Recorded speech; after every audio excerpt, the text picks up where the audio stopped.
প্রত্যেক দিন চোখ বেঁধে হ্যান্ডকাপ পরিয়ে বাথরুমে নিয়ে যেত, মাস্ক পরিয়ে বাথরুমে নিয়ে যেত। That was our everyday life.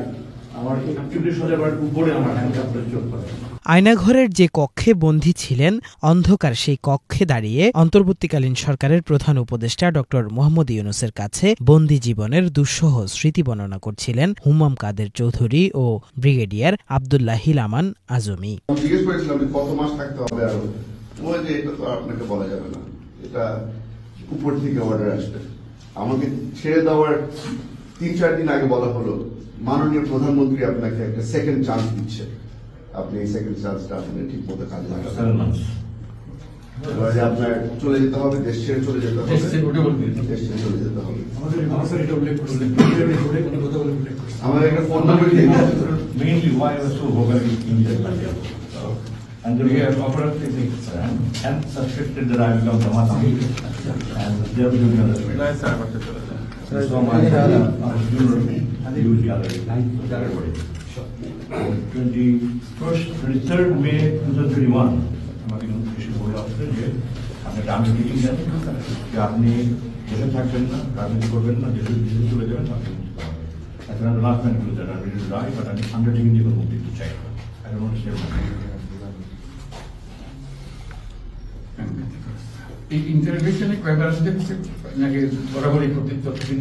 কোনো রেগুলার কিছু ছিল না। এক সপ্তাহে হয়তো 3 বার আনবে, তারপর 2 সপ্তাহ গায়েব থাকবে।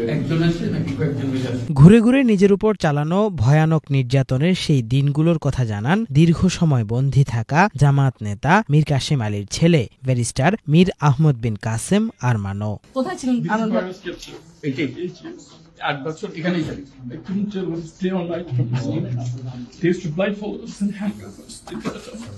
In the night, they used to handcuff us to the back. They wouldn't tell us where I was. They wouldn't tell us even the time for prayers. They felt like I was buried alive. They gave us the worst on that experience, and it continued for 8 years. বড় ভাই tough হয়ে যায়। এরকম হতো যে 24 ঘন্টা চোখ বেঁধে হাত দিয়ে বসে রাখতো, উঠে দিতাম দাঁড়াতে দিতাম। কেন স্যার আসলে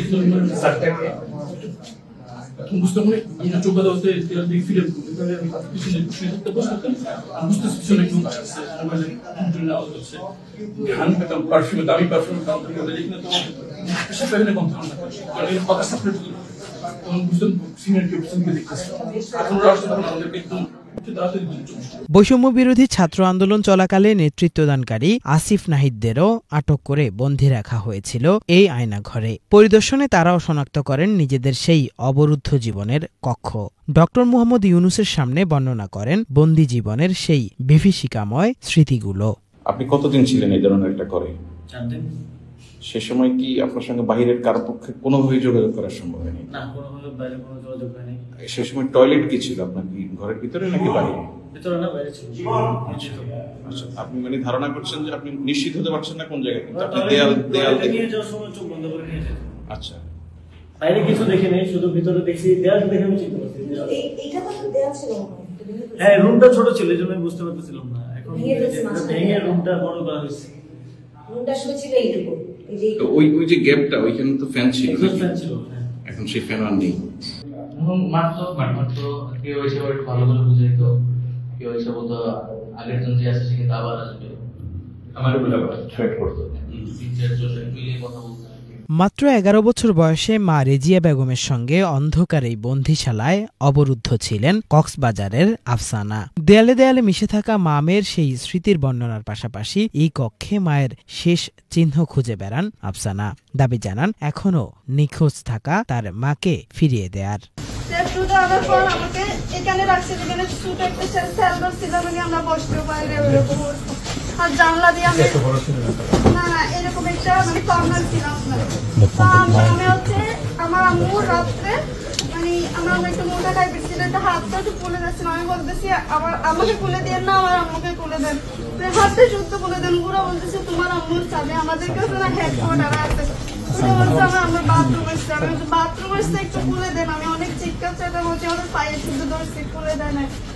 তারপর আমার আম্মুর একটু মনে করে এই পাশ দিয়েছি, ওই সাইডে গেছি। এটা হচ্ছে অনেকগুলো রেবেল মেয়ে ছিল, হসপিটাল আছে না, ওইরকম একটা সিট অনেকগুলো সিট ছিল, তো আমরা বাথরুম করে এসেছি।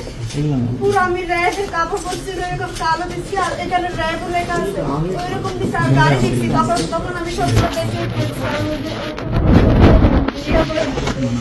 আমার একদিন এক রাত্রে, আবার ওই দিন রাত্রে আমার আম্মুকে মারা হয়েছিল, আবার মারছে, কিন্তু আমাকে কিচ্ছু করে না, সব আমার আম্মুকে। একদম মহিলাকে মারছে, আপনার একদম পুরুষ, এত বড় একটা পুরুষ আমার আম্মুকে মারছে আমার সামনে, কিন্তু আমি কিছু করতে পারিনি। তারপরে একদিন এক রাত রাখার পর মাগরিবের পর আমার আম্মুকে আর আমাকে আবার বাইর করছে। আপনার বাইর করে 1 ঘন্টার মধ্যে গাড়ি চালাইয়ে চালার পরে হচ্ছে আপনার কমলাপুর স্টেশনের আগে আগে আমাকে বলতেছে যে আপনাকে স্টেশনে টাকা দিব, আপনার বাসার ডিটেলস দিব, আপনি কক্সবাজার চলে যাবেন। ওইটা মানে মুখ থেকে আমাকে লাথি মেরে ফেলে দিচ্ছে গাড়ি থেকে। অন্ধকারে বন্দিশালায় বৈদ্যুতিক চেয়ার সহ পাওয়া যায় নির্যাতনে ব্যবহৃত বিভিন্ন উপকরণও। নির্যাতিতদের বর্ণনা ফুটে উঠেছে পুরনো দেওয়ালগুলোতেও, যার সবগুলো ঘুরে দেখে আওয়ামী লীগের শাসনকে আইএমএ জাহিলিয়াতের সঙ্গে তুলনা করেন প্রধান উপদেষ্টা ডক্টর মোহাম্মদ ইউনূস। বর্ণনা যদি দিতে হয়, শব্দ যদি ব্যবহার করতে হয়, তাহলে বলতে হবে একটা বিভৎস দৃশ্য। এটা মানুষের মনুষ্যত্ববোধ বলে কোনো জিনিস যা আছে সেটার থেকে বহু গভীরে নিয়ে গেছে, এটা নিশ্চিহ্ন করার জন্য।